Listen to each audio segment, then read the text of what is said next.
Hi everyone, welcome back. Elden Ring is a game I've had conflicted feelings about, so join me as I give it one final playthrough to determine, do I hate Elden Ring? This video is part of a series, so if you haven't seen it yet, you'll want to start with the first part. As a reminder, I'll be using spirit summons, but I'll be avoiding Black Knife Tiche and Mimic Tear unless I am truly stuck.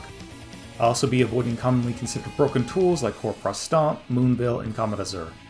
The goal is to see if I enjoy how the game plays, not if I can make a build to trivialize it.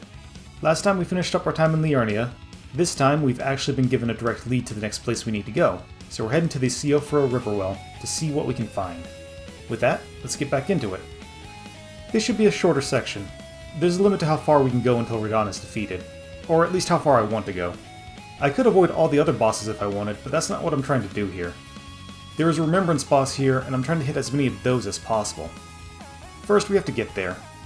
I don't have the river on my map yet, so I'm going to have to warp somewhere around the Mistwoods to get close enough. Before that though, I decide to circle around Carrion Manor since I'm already here, getting the frozen armament before I've traveled too far from the manor itself. Then there's a fight with another red wolf. Presumably not Radagon's though. I summon Aurelia for this one.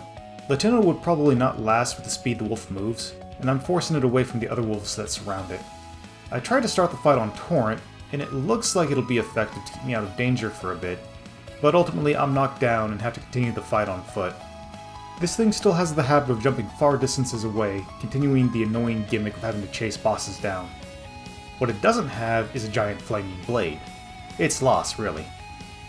Without the combination of the homing missiles, the spinning blade moves, and, at least in this fight, the same level of aggression, this is a much easier fight. But man, do I really want something to let me close gaps quickly. Torrent doesn't really cut it. He just doesn't feel good to use for that purpose, and I would prefer having my standard toolkit, like blocking and dodge rolls. I'm really missing the grappling hook from Sekiro. I finished the rest of the wolves after dealing with the red wolf. Nice of them to wait. I get a golden rune 3 out of it, which is something. I won't complain about extra runes. And, given the area, the alternative would probably be for magic builds. Then there's another gameplay concession for the world design. The graves sticking out of the sides of the cliffs to make it easier to descend to different heights. Like the Spirit Springs, I'm not sure if it makes sense for these to be all over the place in the exact same format. Like the Spirit Springs, I would rather have them than not. At the bottom, there's another beetle. Still don't think it's a fun mechanic. And I get Hoarfrost Stomp. I forgot it was here. I believe it's been nerfed since I first started the series, but I still won't use it on the off chance it still breaks the difficulty curve. Nearby, there's another church, but it's not a Church of America, so there's no lore or opportunity to talk from Melina. That's disappointing. There's another knight nearby. This one uses magic. Jump attack, jump attack, jump attack, stagger, dead. Past that is the ravine-veiled village.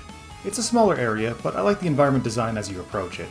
It leads to a path that takes you up to the Atlas Plateau, and I don't plan on heading there just yet. Instead, I warp to the Mistwood outskirts Grace and begin trying to look for the Siofra River Well. I don't have to look too long. I still remember where it was from the last time I played. It's not easy to forget your first time discovering it. You step on an elevator and it glows and starts taking you down. You see some buildings and some trees thinking you're about to step off, but instead, you just keep going down. Then you see a preview of towering ruins and false stars stretching through a massive cave. This is one of the standout moments of the game, and what I think sold a lot of people on it being open world. Deservedly so. Not to ruin the moment, but I, unfortunately, find the first encounter here rather annoying. It's a lot of very durable enemies. It's not difficult, they're slow moving and you're given access to summoning. It's just not exactly engaging gameplay. I bring out Aurelia because with the summons I've been upgrading, it's either her or Latina, and I don't see that choice going better. I'm not expecting Aurelia to do any damage, just to keep them off me, while I go through the process of clearing them out, one by one. I'm wondering if I missed some smithing stones along the way to improve my longsword. I don't think so, because I'm still getting smithing stone 2 in this area, and backstabs are doing decent damage. I probably want to keep an eye out for a good boss weapon though. There's much less investment to get those to scale appropriately. I understand wanting to make weapons progress roughly with the areas, but anything that uses somber smithing stones is so much easier to find the resources for by mid-game. Past this small set of ruins, we get to the Siofra River proper, and the area really opens up. Scattered around the area are these stone pillars with flames we have to light. This is going to be our main purpose for being here. I mean, Blade too, but mostly this. If you light the first one you see, then the next thing you'll see are matching stone pillars on stairs. one of which has a flame above it. The game, without saying a word, has guided you to exactly what you should be doing. When people say they don't want markers for quests, this is what they mean. I'd still like a journal or something when talking to people, but simply by having this be something that the player discovers on their own, it elevates it in a way you wouldn't be able to get if there were just a bunch of markers on a map. Although this is partially because this particular set piece only appears twice. We'll ignore the other light torches section for now. If this was repeated anymore, it would quickly start to feel exactly like your standard Ubisoft map fetch quest. But with only 2, the presentation is enough to take it to a different level and make it feel like you're uncovering a secret. A lot of the rest of my time in this area is wandering around and trying to find those stone pillars. There are, of course, plenty of times when I have to stop and fight off ghostly minotaurs. They're not difficult on their own, but they're never on their own. There's usually not an overwhelming number, which keeps it from being annoying. You're given just enough room to maneuver around and keep from being overwhelmed. And the terrain works to my advantage for once. Nearby is Blade, who will be disappointed that he can see Nokron but can't find a path to it. With the way he's positioned, it makes it look like he's talking about what is actually Mog's palace, but we'll keep letting him think he's on the right track. He'll point to talking to Celavis as the next step for Ranni's quest, but we have more to do in this area first. There's a shiny thing on a broken bridge that takes me a while to figure out how to get to, even dying once. There's a lot of tentatively looking over ledges to find the appropriate place to drop down. When I do finally get to it, I'm rewarded with arrows. This can be a depressingly common experience, but there's not really a good fix for it other than memorizing what loot is where or looking it up on a wiki. Most of the rest of the time in this area is finding and lighting the torches, so we'll just skip to the couple of bosses available in this area. Well, boss is really loose here. The Dragonkin soldier gets a boss health bar, but it doesn't give a boss amount of runes. First attempt I use Latina and try to stay on Torrent. Needless to say, it doesn't go well. I'll learn at some point, I'm sure. Second time around, I make sure to set Latina up in a better place before I start swinging. I stack up some damage to make sure the boss will chase me instead of her, then I go grab the runes I lost. I decide to stay on Torrent for most of the fight. I figure I can take a hit and run approach and stay out of range of the dangerous attacks. And surprisingly enough, it works. Although, I miss an opportunity to do massive damage because I get stuck on the Dragonkin's arm for a second. And for that effort, the game says it'll give me less than 400 runes. What? Then my runes increase past 20,000 and I get the Dragon Halberd. Forget what I said earlier? That's a decent number of runes for the effort, and the Halberd's nice.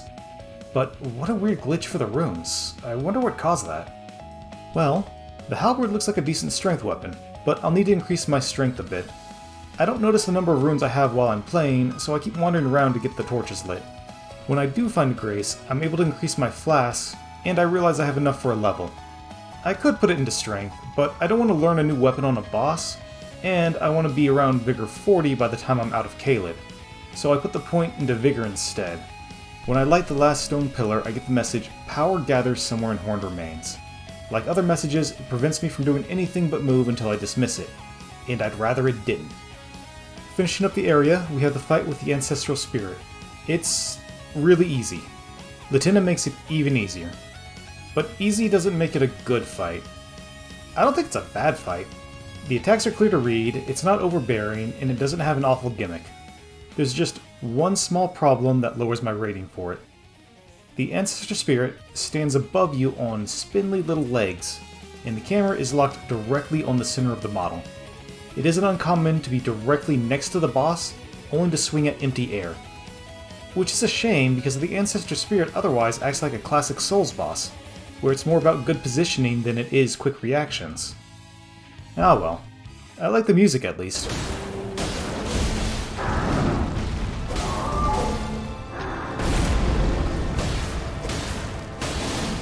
Putting another level in Vigor, and that's the end of the Siofra River. For now at least. This is a good area and an obvious standout whether you discovered it on your own or were pointed here. I think this is usually the first time you really understand just how ambitious this game was for From. The bosses were both a little on the easy side, but neither had anything that caused me grief. Although, I can't pretend I don't have any complaints when the Ancestral Spirit is too tall for some of my attacks to hit. I did still like the fight though, and the only thing that would need to change is either lowering the model a foot, or, fixing the camera and lock-on. Still, instead of saying mixed, I can finally just say that I liked an area without any qualifiers. Next time, we're heading to Caelid. Get ready for rot. Thanks again for watching my video. What did you think the first time you went to the Siofra River Well? Did you fight the ancestor spirit, or did you miss it? Let me know in the comments. Remember to subscribe to be updated when I release a new video. If you want to support the making of these videos and other video game critiques, check out my Patreon. All my videos are put up on Patreon ad-free, and $10 patrons will get a shout out at the end of the next video. See you all next time!